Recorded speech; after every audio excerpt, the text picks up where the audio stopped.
आज का दौर, आज का समय बड़ा ही भयानक है। आज पूरी दुनिया में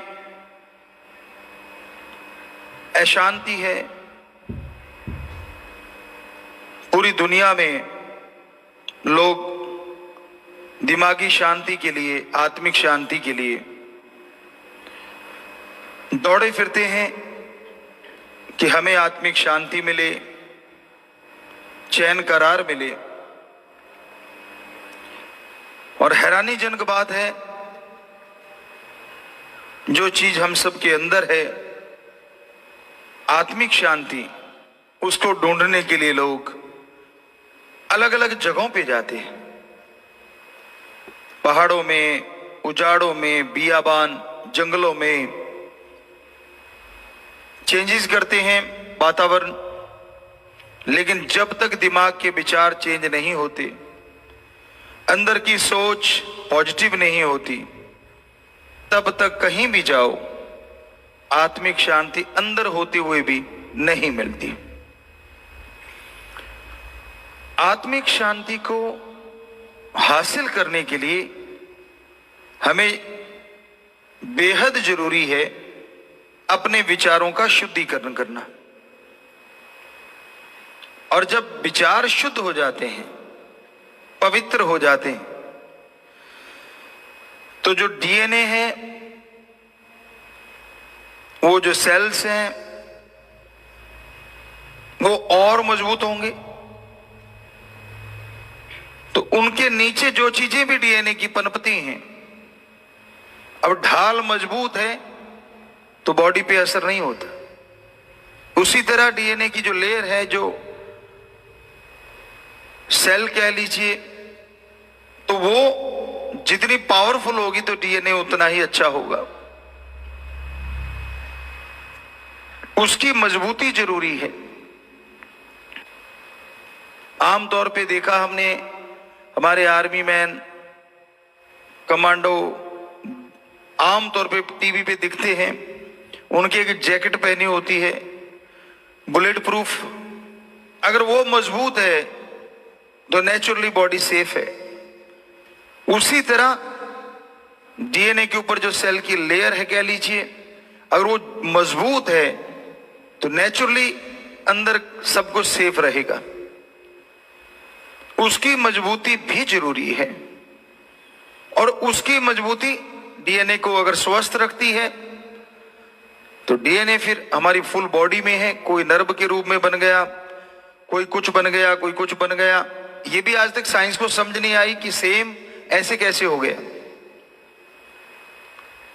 सेम चीजें हैं, लेकिन ये अलग अलग रूप कैसे धारण कर गई। तो ये गुरुमंत्र, मेथड ऑफ मेडिटेशन, ध्यान में जब जाया जाता है, अगर आपकी रुचि इन्हीं चीजों में है तो यकीन मानो आप इसी को लेके ध्यान में बैठ जाओ तो जरूर आपके अंदर नए नए स्रोत खुलेंगे, जिससे आप इसमें तरक्की करेंगे और समाज का भला कर सकते हैं।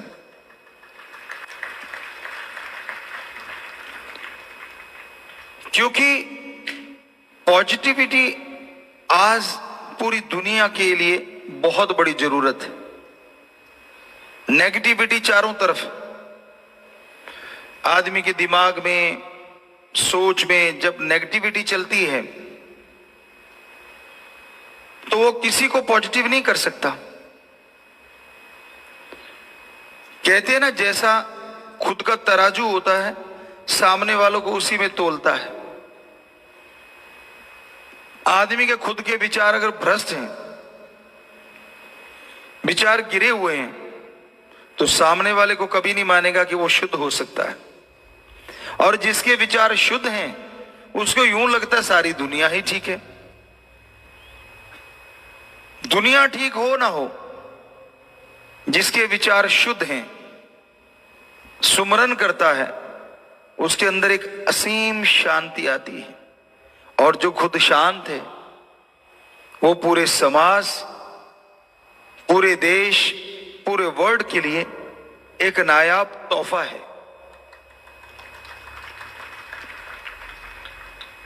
आप अच्छे लोगों की सोहबत करेंगे, ऐसे लोगों की सोहबत करेंगे तो पॉजिटिव रेज आपकी तरफ आएंगी, वो तरंगे आपकी तरफ आएंगी। आपकी शुद्ध भावना है किसी संत पीर फकीर के पास जाओ, यकीन मानो आपको फील होगा, महसूस होगा कि आप एक ऐसे दायरे में जा रहे हैं, यहां पॉजिटिविटी है, यहां एनर्जी है, यहां शक्ति है, और वो शक्ति ही बताती है कि हां ये संत, ये फकीर एक उससे जुड़ा हुआ है जो शक्ति का स्रोत है। बात है सामने वाले के विचारों की, कैसी सोच लेके आता है। ओपन माइंड से आइए, खुले दिमाग से। आप खुले दिमाग से आएंगे, नैरो माइंडेड ना बनो, तंग दिल ना बनो, खुले दिमाग से आओ। यकीन मानो आप असीम शांति का स्रोत जो आपके अंदर बह रहा है, संतों की सत्संग में आके उससे जरूर जुड़ जाओगे। इसलिए तो बार बार कहते कि सत्संग में आओ जी। उसका कारण ही है, जब आप दुनियादारी में रहते हैं, समाज में रहते हैं, तो चारों तरफ बुराई का बोलबाला, चारों तरफ नशा, चारों तरफ खान पान में गंदगी, सुनने में गंदगी, देखने में गंदगी। कैसे बचाओगे अपने आप को? तो सत्संग में आओ, एक ऐसी लेयर, या दूसरे शब्दों में वही जो अभी बताया कि हमारे जवान जब कहीं ऐसा आतंकवादियों से, या देखा है खबरों में, मुकाबला होता है तो वो जैकेट पहने होते हैं, बुलेट प्रूफ जरूरी होता है। तो उसी तरह सत्संग में आओ और रूहानियत की एक ऐसी जैकेट पहन जाओ ताकि समाज की बुराइयां आपके आत्मा को भेद ना पाए, आपके दिमाग में छेद कर ना पाए। सत्संग में आने से आदमी के विचार शुद्ध होते हैं। खुले दिल से सुनो, अपने विचार छोड़ दो। आप किन विचारों के स्वामी हैं वो तो संतों को पता चल ही जाता है। अहंकार त्याग के बैठो, कहीं भी जाओ, या संत महापुरुषों की, हमारे सभी धर्मों के महापुरुषों की पवित्र वाणी चल रही हो, या कोई संत बात कह रहे हो, ध्यान से सुनिए। आपको पता चल जाएगा कि कितनी एनर्जी होती है वहां, पॉजिटिव एनर्जी, कितना आनंद आता है। और ये संभव तभी है ना जब आप सत्संग में आओगे और बैठोगे और ध्यान से सुनोगे। आपस में बातें ना करो। ये श्वास अनमोल बन रहे हैं आपके, फील करो उसको, महसूस करो। श्वास तो हम सारा समय ही लेते रहते हैं, इसके बिना तो गाड़ी चलती नहीं। लेकिन जब सत्संग में बैठते हो, वो श्वास महक जाते हैं, वो श्वास परम पिता परमात्मा के चरण कमलों में जाके टकराते हैं, और जब वापिस आते हैं तो आपकी आत्मा को शक्ति देते हैं। ये महसूस करने की बात है। जब आप एकाग्रचित होके बैठोगे, जब आप बाकी के विचारों को छोड़ के बैठोगे, तभी तो कनेक्शन जुड़ेगा। अब वो प्लग में शू डालते हो, तारें डालते हो, आप जरा सी दूर रह जाए तो काम नहीं करती। अच्छे से लग जाए, प्लग इन हो जाए तो लाइट जलती है, इंस्ट्रूमेंट ये जितने भी बच्चे बजा रहे हैं ये चलते हैं।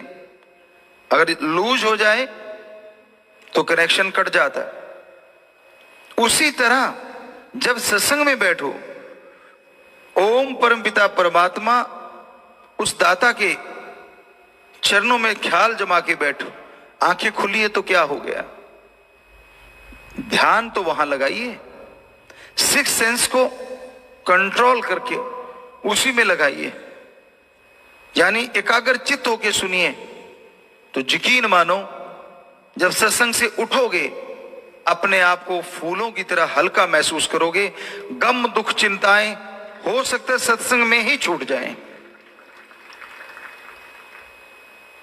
और ये कोई छोटी बात नहीं होती। यहां जो बुजुर्ग बैठे उनसे पूछो, जिंदगी का तजुर्बा है जिनको ज्यादा, इसलिए कह रहे हैं। कितने मरहले कितने पल आए होंगे उनकी जिंदगी में, उनकी लाइफ में, जिसमें वो पता नहीं कितने बार मरे होंगे, कितने बार जिए होंगे, कितना स्ट्रगल किया है होगा। उनको मालूम है गम दुख दर्द चिंता टेंशन क्या होती है। या वो बच्चे जो ड्रग से जुड़ गए, नशे से जुड़ गए, हर सवेर उनके लिए एक दर्दनाक होती है। खास करके जो गरीब घर से हैं, मजबूर हो जाते हैं, नशे के गुलाम हो जाते हैं। मां बाप दिहाड़ी मजदूरी करके लाते हैं, उतना ही पैसा होता है या खुद भी करता है कुछ, तो उतना ही खान पान घर में आ सके। अब उसमें से नशे के लिए भी पैसा निकालना है, नहीं निकालते तो शरीर टूटता है, दर्द होता है। तो कितनी बेचैनी होती है उन बच्चों को, कितने तड़पते हैं बेचारे। ठीक है, गलती उनसे हो गई, जवानी की नादानी, या कह लीजिए बचपन की भोलापन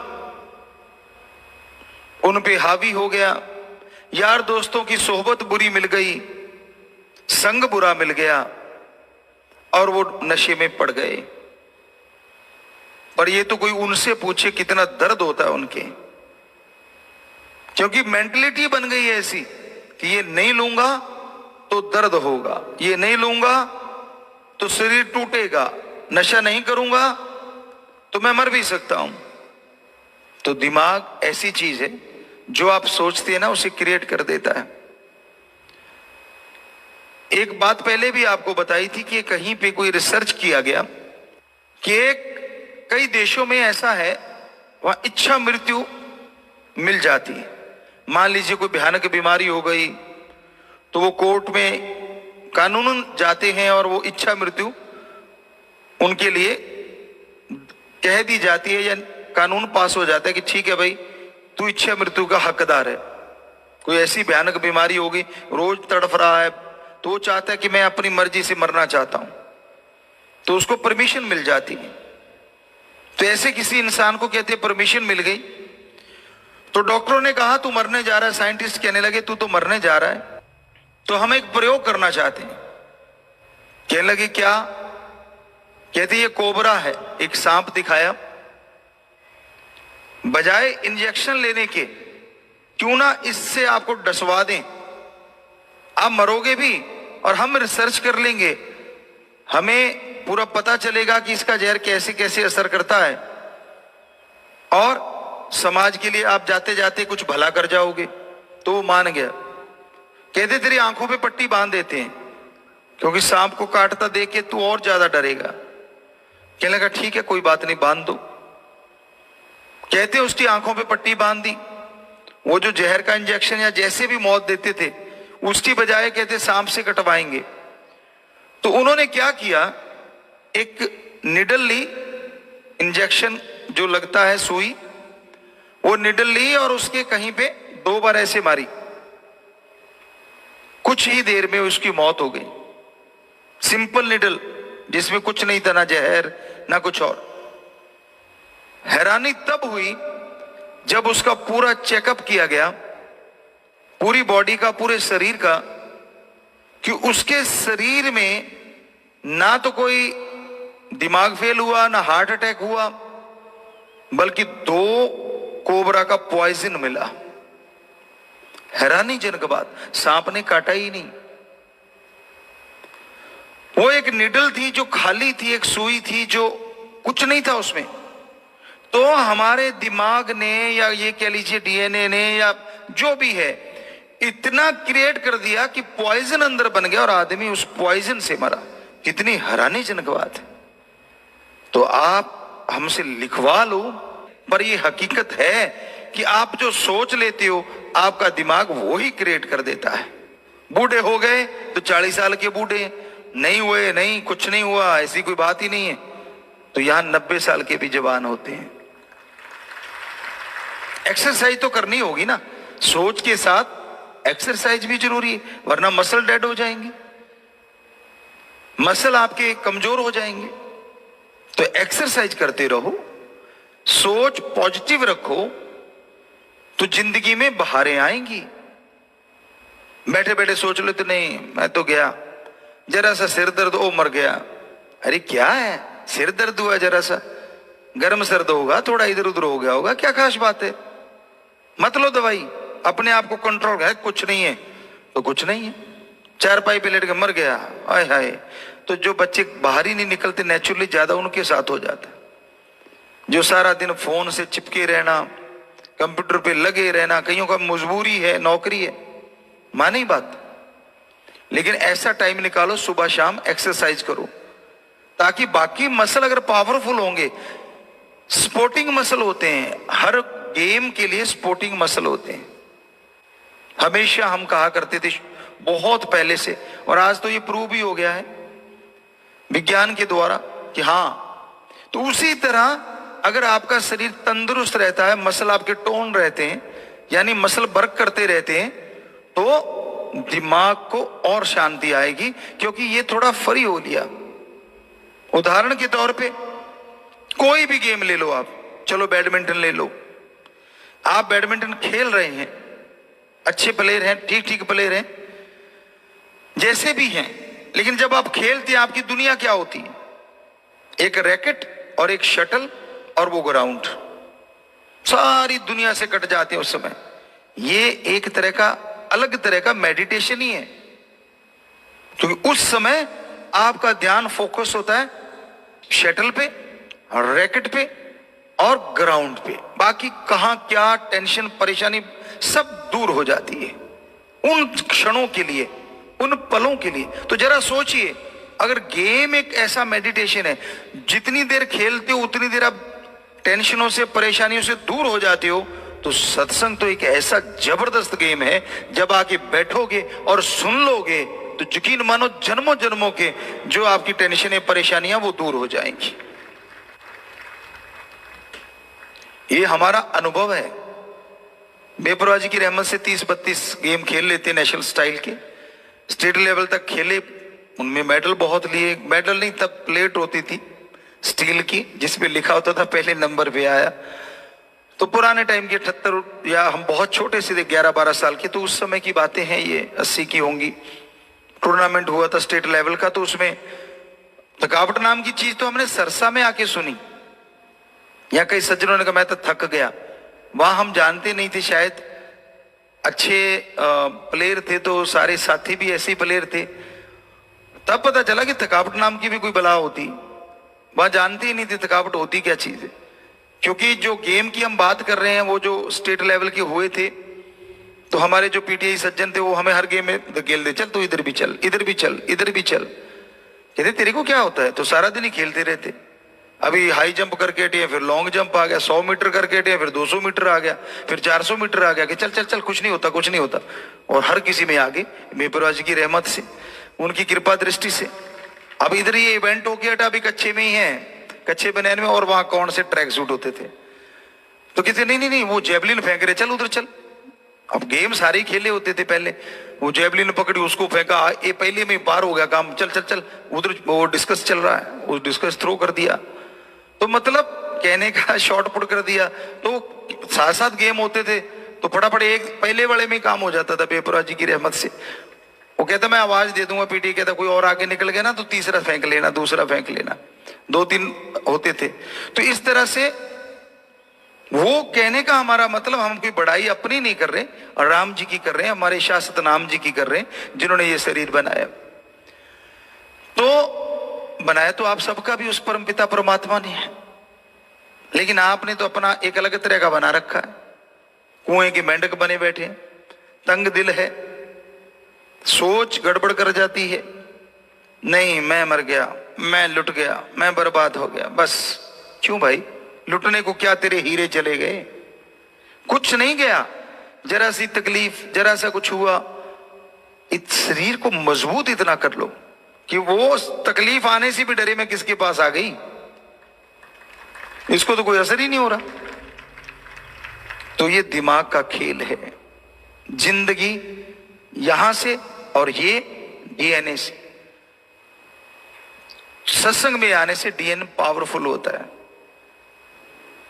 क्योंकि पॉजिटिविटी जब आती है ना तो जितने भी सेल्स हैं वो हमारे मजबूत होते हैं और उनके नीचे पनपने वाली सारी चीजें स्ट्रांग होती चली जाती हैं। तो इसलिए हम बार बार कहते रहते हैं सत्संग सुना करो। अब आप आए होंगे, पता नहीं घरों से कितनी परेशानी या कोई मुश्किलें, हालांकि हमारे सत्संगी बच्चे जो सुमरण करते और बचनों के पक्के और दृढ़ यकीन है, बहुत कम रह गई होंगी ये मुश्किलें परेशानियां, नाम मात्र, वो भी सुमरण ना करने की वजह से, बचनों पे पूरा अमल ना करने की वजह से। वचन को बचनों की तरह मानो। एक बच्चे की बात आपको सुनाते हैं। हमारे पास वकील सज्जन आए और कहने लगे जी, बाहर विदेशों में था वो बच्चा, कि जी उसके कोई आंखों में कोई परेशानी आ गई, क्या किया जाए? वो भारत में भी आना चाहते हैं या आ रहे हैं, तो क्या वहां दिखाएं? वहां के डॉक्टर कह रहे हैं ऑपरेशन होगा, ये होगा, वो होगा। तो क्या किया जाए गुरुजी? तो हमने कहा बेटा उनको बोलना इंडिया में आ रहे हैं तो फला फला डॉक्टर को दिखा लें, बस दिखा लें। तो वो बच्ची वहां से आई और इंडिया में आई तो पूछा उससे, वकील सज्जन से, क्या कहा है? कहते गुरुजी ने ये कहा है कि आप जाके फला फला डॉक्टर को दिखा लो। तो डॉक्टर साहबान भी सत्संगी, अब वो वहां गए, उनको दिखाया कि भाई कैसे क्या हुआ। उन्होंने पिछली सारी रिपोर्ट दिखाई, कहते भाई हाँ ये तो है जो हमें बताया उन्होंने। तो डॉक्टर साहबान कहने लगे फिर? कहते गुरुजी ने भजन, कहते क्या कहा है कि दिखा लो? तो कहते ठीक है मैं अपने तरीके से चेक कर लेता हूं, दिखाने का कहा है तो फिर देखता हूं दवाई को। कहते नहीं दवाई नहीं, दिखाने का कहा है। उन्होंने चेकअप किया तो मुस्कुराए, कहने लगे जो भी उन्होंने बेटी या बहन कहा कि आपकी निगाह तो 6/6 है, ठीक है कुछ नहीं हुआ। अब आप बताइए वहां से अगर कोई चल के आता है, यहां से इलाज कराने लोग बाहर जा रहे हैं कि वहां बढ़िया इलाज है, इसका मतलब उन्होंने तो अपने तरीके से सही बताया होगा कि आंख का ऑपरेशन होना है, ये है वो है। वचन किया फकीर के, हमने तो कुछ सोच के नहीं आए होते वकील क्या कहेगा, तो बेपरवाह चीज जो कहलवा देते हैं, पर आगे मानने वाला भी तो चाहिए। अगर 100% मान लेता है तो रिजल्ट 100% ही निकलता है। तो इसलिए हम कहते होते हैं ध्यान से सुना करो, बातें मत मारा करो। जब सत्संग में आके बैठती हो, दिमाग को बिल्कुल निरोल खाली करके बैठो। मतलब खाली तो नहीं होता, दिमाग चलता ही रहता है। खाली का मतलब एकाग्रचित होके बैठो।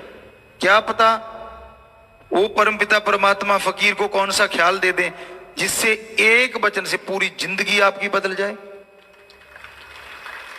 गुस्सा, अहंकार, किसी बात का बुरा ना मनाया करो। ये आप नहीं जानते किस बात से आपका कौन सा कर्म कट रहा है। कई बार कुछ चीजें बड़ी अजीब लगती हैं बंदे को, यार ये तो नहीं होना चाहिए था मेरे साथ, ऐसा क्यों हुआ? क्या पता ऐसा होने से आपका कोई कर्म कट गया हो, आने वाले फ्यूचर में आपके साथ कुछ गलत होने वाला हो, वो थोड़े से में ही आपका कट गया हो। आपका मन ने मरोड़ा दिया, आपको गुस्सा लगा, आपने बट खाया, उतने से काम चल गया। हो सकता कहीं झगड़ा करके सिर पड़वा लेते। ये कुछ नहीं कहा सकता। रूहानियत सूफियत बहुत गहरी होती है। तो इसलिए सुनो और अमल करना सीखो। अपनी सियानफ, अपनी बड़ाई, अपना समझदारी काम धंधों में लगाओ, बहुत बढ़िया। घर परिवार की तरक्की के लिए लगाओ, बहुत बढ़िया। पढ़ने लिखने में लगाओ, बहुत बढ़िया। पर सूफियत रूहानियत में तो संत पीर फकीर की सुन के उस पे अमल करो, क्योंकि मन जो दिमाग को विचार देगा वो कहेगा यार नहीं तेरे लिए थोड़े ना वचन, वे तो किसी और के लिए होंगे। नहीं, एक एक बात सुनो, मानो, यकीन मानो उसमें से बहुत सी बातें आपके लिए होंगी। सत्संग ही वो होता है यहां हर बंदे के लिए कुछ ना कुछ मिलता है। अगर मिला ही नहीं तो फिर वो सत्संग नहीं। ये हो सकता है कि आपकी सोच कहीं और चली गई हो जब आप बड़ा वचन आया हो सकता है कि तब आप कहीं और घूम रहे हो, सत्संग में बैठे हैं, तन बैठा है लेकिन अंदर के विचार मन ने कहीं और ही ले गया, वो सुन ही नहीं पाए जो आपके फायदे की थी। कई बार ऐसा हो सकता है, पॉसिबल। तो इसलिए सुनो और अमल किया करो ताकि आपकी जिंदगी में बहारें आए, ताकि खुशी खुशी आप जीवन जी सकें।